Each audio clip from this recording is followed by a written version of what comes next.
Back again, this time for Game Week 23 team selection. But first off, we're going to review Game Week 22. So starting off in goal, Raya managed to get another 6 points.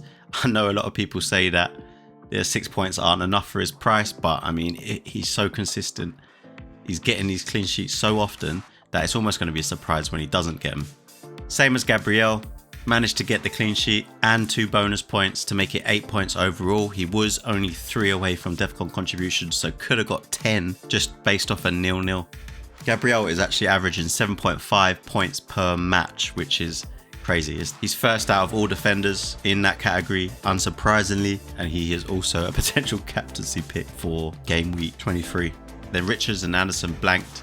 Anderson was so close to getting a clean sheet, a last minute goal scored by Leeds to wipe the clean sheet. He was also only 1 DEFCON away from an additional 2 points. So yeah, this week could have been a whole lot different had he got that clean sheet. I think he was on bonus as well at the time. So yeah, this week probably would have been a green arrow had I got those points from Anderson. And then into midfield, Saka managed to blank.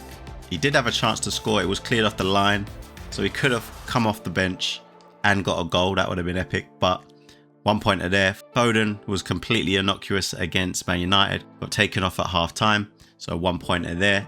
There are doubts whether he's going to start the Wolves game. Enzo, first game in the team for me, and he managed to get an assist and a clean sheet, so 6 points. Can't complain there. It was very fortuitous how the assist happened. A block, and João Pedro's finish was brilliant, so there wasn't anything really creative there from Enzo. He only had an expected goal involvement of 0.06. So considering he's at home, hopefully things improve going forward. But yeah, still happy with the transfer in, and he does have great fixtures coming up.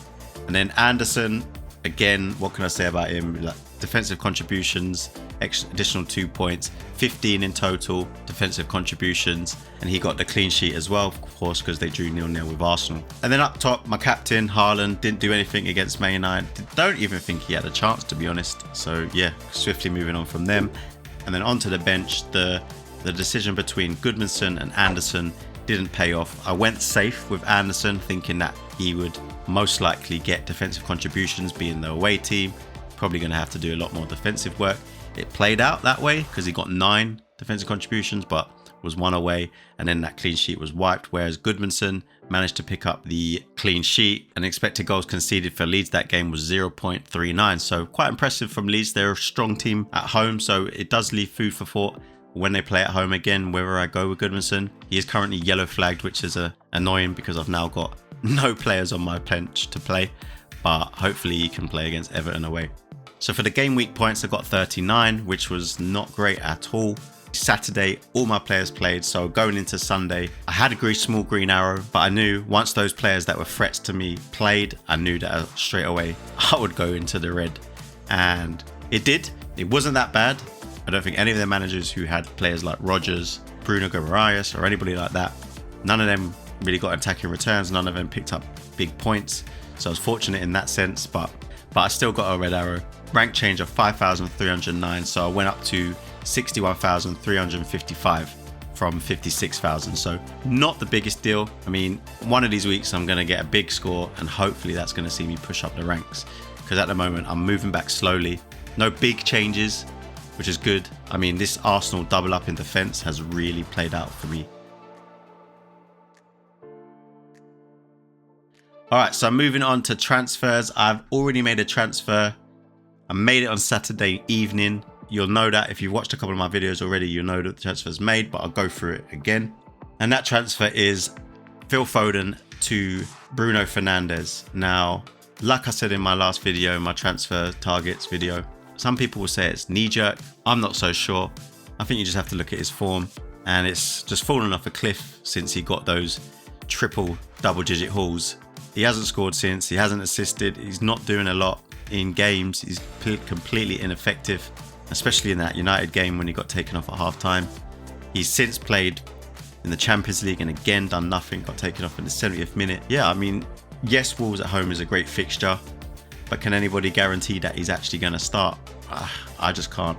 And so for me, the fact that I had Semenyo as well was enough for me to move Foden on early for Bruno Fernandes, catch the price rises and the price drop of Foden as well.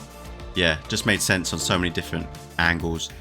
He could score, he could start, he could score, but I'm covered with Semenyo. Hopefully he starts and he can get an attack in return there. And Fantasy Football Hub agrees with the pick. I mean, if you look at the points, Foden has 15.8 over the next 3 and Bruno has 18.9. So yeah, Fantasy Football Hub agrees with it in terms of predicted points. Hopefully it plays out this way.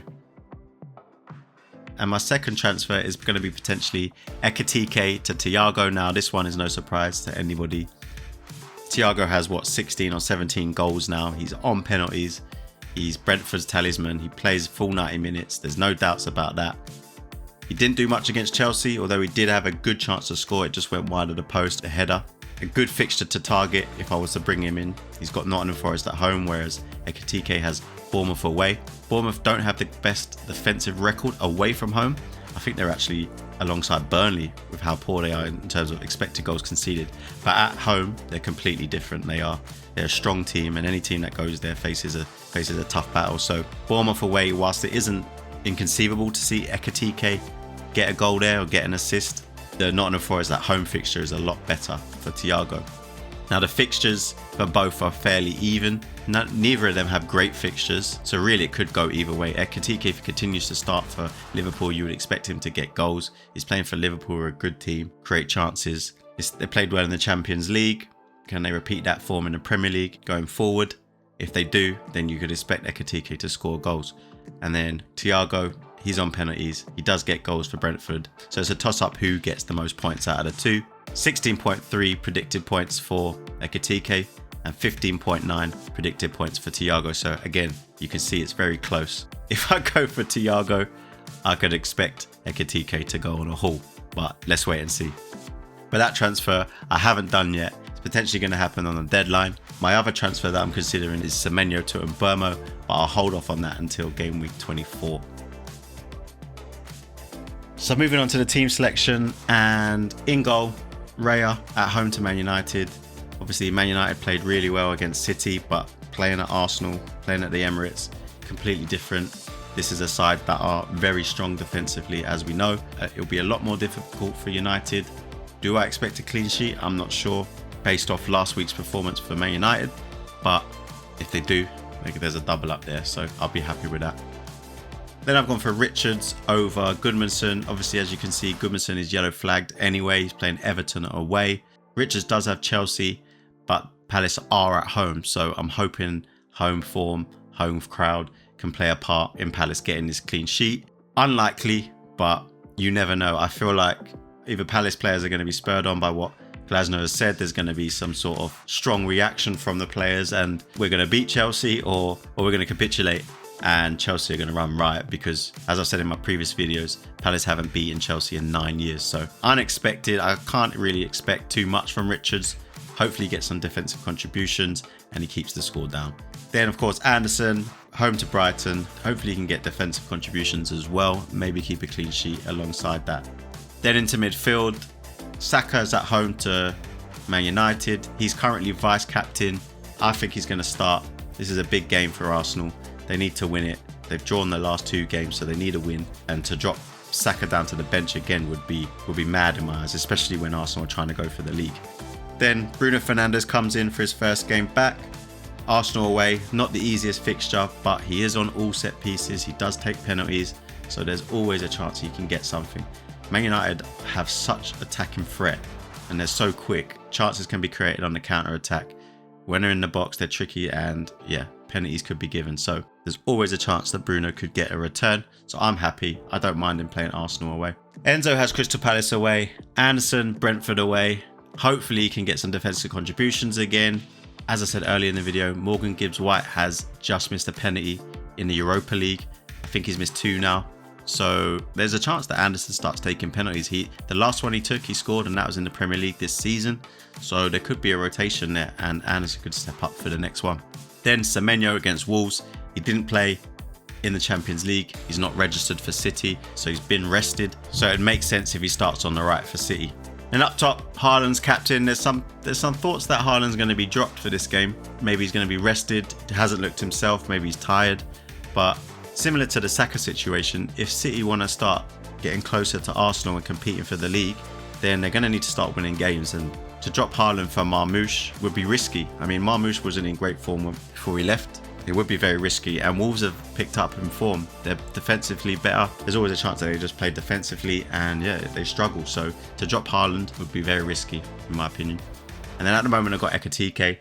He's got Bournemouth away, but he could easily be switched out for Thiago. And then I'd probably move the vice captain to Thiago if that transfer were to happen. But as I said, that won't happen until the deadline. I'm still debating it. Then on my bench, as you can see, I've got 2 flag players. Keane should be back next week. Whether he plays or not, I'm not sure, because Braithwaite is coming back from injury, so it's likely they're going to share minutes. I will be looking to move on Keane because of that, but it's just not a priority right now. And that's it for Game Week 23 team selections. It's just a short one because I've had a few technical problems with my PC. Fixed them now, but it is now late, so I just wanted to get this out as soon as possible to make sure that I didn't miss a video upload.